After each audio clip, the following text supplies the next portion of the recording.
Hai, iPhone ini adalah iPhone 13 yang harganya di akhir November 2024 udah mengalami penurunan lagi. Kalau kita lihat harga di official store, harganya cuma 9 juta kurang 1.000 rupiah doang. So, apakah worth it iPhone ini dibeli untuk beberapa tahun ke depan? Langsung aja kita mulai journey-nya. Let's go!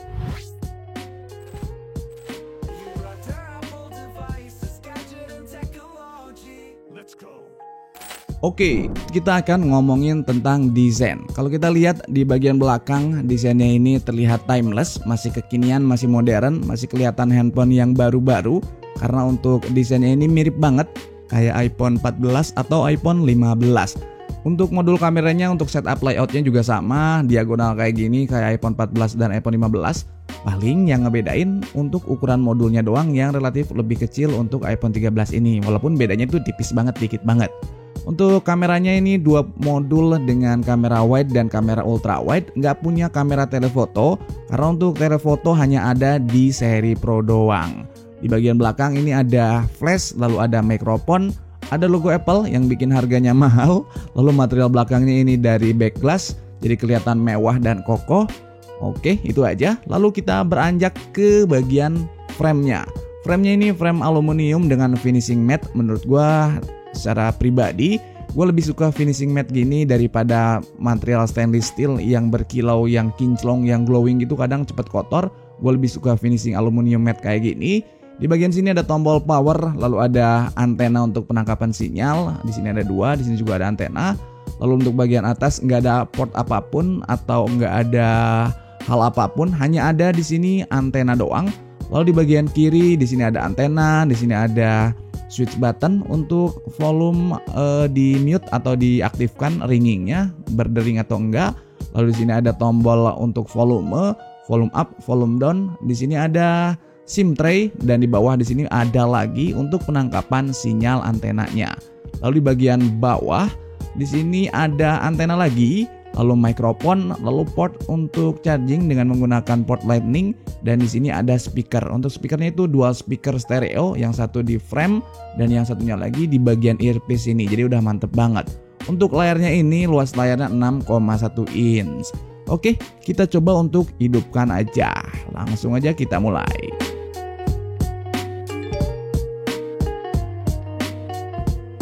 Oke, ini handphonenya udah hidup, tinggal kita buka aja dengan Face ID kita kayak gitu. Cukup mudah, tinggal diarahkan ke muka. Dan ini juga udah support kalau kita pakai masker, Face ID-nya tetap bisa dilakukan unlock atau bisa kita setup Face ID-nya dengan menggunakan masker. Kita lihat untuk layarnya dulu. Di sini layarnya menggunakan material XDR OLED, Apple menyebutnya, atau bahasa sederhananya OLED lah ya, yang general biasa dipakai. Biasanya untuk produk-produk Apple, LCD-nya itu diproduksi oleh Samsung, oleh LG atau oleh BOE. Yang banyak isu green screen adalah LCD yang diproduksi oleh BOE. Untuk LCD produksi LG dan Samsung itu relatif aman. Untuk punya gua ini udah gua cek di TrioTools produksi LG. Untuk produksi warnanya udah nggak perlu dilakukan lagi sebetulnya. Warnanya vibrant tapi soft di mata, dan detail-detail dari setiap warnanya juga sangat detail dan sangat rapet banget, bagus banget. Untuk brightness-nya di sini pas di maksimal brightness kayak gini, ini terang banget karena udah support sampai 1200 nits, jadi cukup banget untuk aktivitas di outdoor juga. Dan kalau kita lihat di sini ada fitur yang namanya True Tone. Bentar. Ada fitur yang namanya True Tone yang hanya dimiliki oleh iPhone. Fitur ini berfungsi untuk melakukan layarnya itu melakukan adaptasi dengan cahaya ambien sekitar. Jadi nanti layarnya itu akan kekuningan atau agak kebiruan tergantung dengan cahaya lingkungan di mana kita berada, akan menyesuaikan sehingga buat mata kita ini lebih nyaman dan lebih enak dipandang kayak gitu. Lalu untuk berikutnya kita cek bagian chipsetnya. Di sini juga udah gua punya Antutu, gua udah tes juga. Untuk chipsetnya punya performa yang cukup oke. Kita lihat dulu di sini di My Device. Chipsetnya itu menggunakan Apple A15 Bionic dengan RAM 4GB. Oke. Dan untuk di sini untuk hasil pengujian Antutu yang gua coba 1.265.590. Jadi untuk Antutu Benchmark secara performance ini masih sangat bagus banget. Untuk kebutuhan apapun harusnya ini sangat bisa. Skenario pemakaian harian kalian mau nyantai kayak cuman sosmed atau telepon doang, atau mungkin kalian mau main game juga bisa, kalian mau edit foto, edit video juga pasti lancar. Apalagi cuman rekam video dan rekam foto udah pasti oke banget. Apalagi iPhone ini punya keunggulan tentunya di bagian kamera. Lalu untuk storage-nya ini menggunakan NVMe dengan kecepatannya di sini 42.760. Oke, kita lanjut ngomongin iOS-nya. Kita masuk ke menu setting, lalu pilih general, klik about di sini. Teman-teman bisa lihat di sini iOS versionnya sekarang ada di iOS 18.2, dan karena iPhone ini rilis tahun 2021, artinya akan kebagian update iOS seenggaknya 5 tahun, berarti sampai 2026. Artinya nanti akan kebagian sampai iOS 19, iOS 20. Paling enggak nanti akan kebagian sampai iOS 20. Kalau beruntung mungkin kayak iPhone XR akan kebagian 6 tahun sampai iOS 21. Tergantung Apple nanti apakah berbaik hati atau enggak. Tapi untuk security patch-nya, biarpun nanti nggak kebagian lagi update iOS terbaru, Apple tuh cukup rajin ngasih security patch. Kayak misalkan iPhone 7 aja, iPhone 7 di tahun 2024 ini masih dapat security patch. Jadi nggak perlu khawatir untuk keamanan dan masalah software kalau kalian beli iPhone. Nah, lalu berikutnya juga gue pengen ngomongin tentang speaker deh. Speakernya tadi udah gue bilang ada dual stereo speaker, di bawah sini satu dan di atas sini satu. Kita akan coba cek kualitasnya, walaupun mungkin tidak akan bisa mewakili secara langsung karena ini direkam lewat video, ada kompresi, tapi setidaknya nanti akan gue kasih tahu kayak gimana gambarannya. Gue coba udah siapin juga di sini musik NCS biar nggak kena copyright. Kita coba dengerin.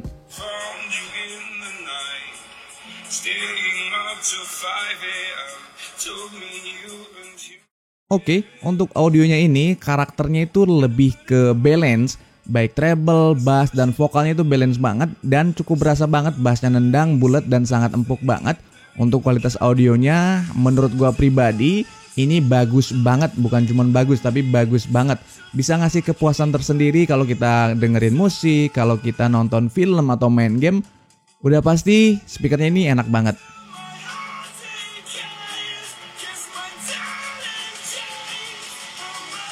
Sama bagusnya kayak handphone flagship lain lah, kayak Samsung dengan kualitas yang oke, kayak Pixel juga bagus.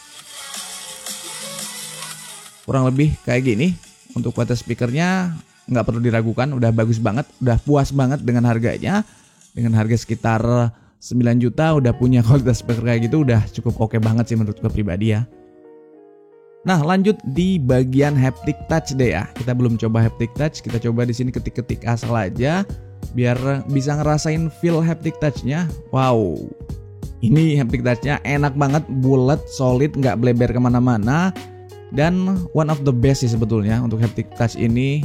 iPhone itu dari dulu kualitas haptic touch-nya memang bagus banget dan ini nyaman banget. Tapi kalau gua personal sih biasanya agak jarang mengaktifin haptic touch untuk upaya dalam mengirit baterai. Karena kalau haptic touch aktif kan kadang ada getar-getar yang makan baterai juga kayak gitu.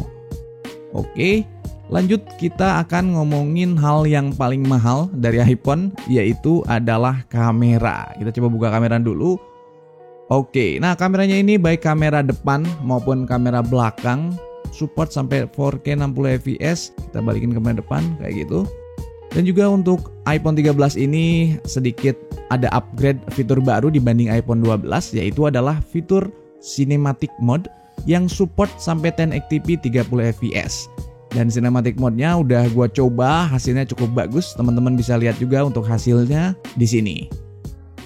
Hai, ini adalah Cinematic Mode dengan kamera depan 1080p 30 fps di dalam ruangan dengan cahaya ruangan seadanya. Oke, sekarang cinematic mode dengan menggunakan kamera belakang. Kurang lebih kayak gini cinematic mode-nya. Dengan menggunakan benda pun masih work cinematic mode-nya. Bokeh belakangnya blurnya enak banget. Dan cukup rapih. Mantep ya.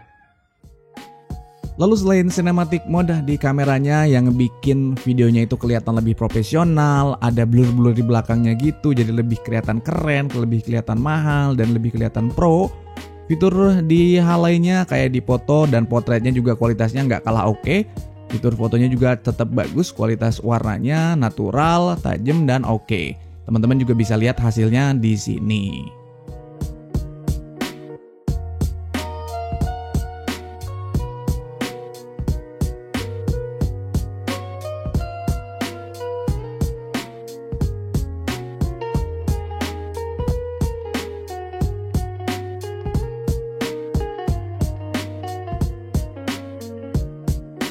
Selain itu, teman-teman juga bisa melakukan setting untuk karakter dari foto stylenya, masuk ke setting aja, terus nanti pilih kamera, di sini kamera. Nah, di bagian paling bawah di sini ada photo capture, photographic style. Kalian bisa klik. Nah, di sini ada pilihan-pilihan photographic style yang bisa teman-teman adjust atau teman-teman pilih sesuai dengan kesukaannya aja, seleranya aja yang mana. Ada cool, di sini ada warm, lalu ada vibrant, ada juga rich contrast, dan juga ada standar. Tinggal diklik aja di sini warna biru. Misalkan gue coba pakai yang vibrant, klik aja vibrant. Lalu nanti foto-fotonya akan otomatis menyesuaikan dengan karakter yang udah kita setup tadi, kayak gitu. Untuk kualitas foto dan video, jelas ini one of the best dari smartphone. Selain menurut gue pribadi, untuk kamera yang bagus-bagus itu selain iPhone itu ada Samsung dan juga ada Vivo. Itu 3 terbaik sih. Sebetulnya ada Google, cuman kan nggak masuk resmi Indonesia, kayak gitu. Berikutnya adalah di bagian daya tahan baterai. Untuk iPhone 13 ini punya kapasitas baterai 3240 mAh. Kelihatannya atau kedengarannya sangat kecil dibanding dengan Android yang harga 45 jutaan udah 5000 mAh, dan untuk chargingnya juga hanya support sampai 20 watt doang. Jadi ini agak lumayan PR untuk pengisian dayanya, agak sedikit lama kalau kita bandingin dengan Android yang udah support bahkan sampai 90 watt, 67 watt yang gede-gede gitu. Tapi mungkin efeknya akan berdampak pada baterainya yang relatif lebih awet kalau kita bisa benar menggunakan baterainya. Teman-teman bisa lihat juga untuk iPhone itu punya yang namanya baterai health di sini. Jadi teman-teman bisa memonitoring kesehatan baterai kalian. Tapi bukan berarti baterai health ini dijadikan sebuah hal yang menakutkan. Jadi kita takut pakai iPhone untuk dipakai ini, dipakai itu. Sebaiknya pakai aja semaksimal mungkin yang bisa kalian pakai. Yang penting cara charging yang benar dan jangan dipakai untuk kegiatan berat saat melakukan charging supaya iPhone-nya nggak panas. Karena musuh utama dari baterai itu adalah panas. Nah, lalu mungkin kalian bertanya-tanya, lalu gimana nih Bang kesimpulannya, apakah worth it di harga 9 jutaan kurang 1000 kita beli iPhone yang storage-nya cuma 128GB dengan fitur-fitur yang udah tadi Abang jelasin. Misalkan kalian bertanya kayak gitu. Kalau menurut gue pribadi, kalau kalian pengen ngerasain pakai iPhone yang bener-bener dengan standar yang nyaman, lalu performa yang maksimal dan iOS yang benar-benar terbaru, iPhone 13 bisa jadi solusi pilihan jangka panjang yang cukup oke. Karena kalau kalian beli sekarang iPhone 13 dengan harga yang cukup terjangkau 9 jutaan, bahkan tadi udah gue bilang di awal bisa dapat harga lebih murah, bahkan sekitar angka 78 jutaan. Yang lebih ekstrim kalau kalian beli di TikTok Shop itu potongannya gede banget, ada yang sampai dapat 7,7 juta, 7,8 juta dan lain sebagainya. Tapi paling enggak kita patokannya yang resmi aja deh 9 juta gitu ya, biar kita gampang untuk nge-compare dengan harga yang lain. Ini jelas sangat worth it banget di harga yang sama. Mungkin saingannya ada Xiaomi 14T Pro dan Samsung Galaxy S24 FE. So, mungkin itu aja informasi yang bisa gue share. Kalau kalian punya kebingungan, keraguan, atau pertanyaan tentang iPhone 13, boleh komen di kolom komentar. Kalau pengen lihat video-video gue yang lain, boleh klik aja thumbnailnya. Thank you for watching, see you next video, bye-bye.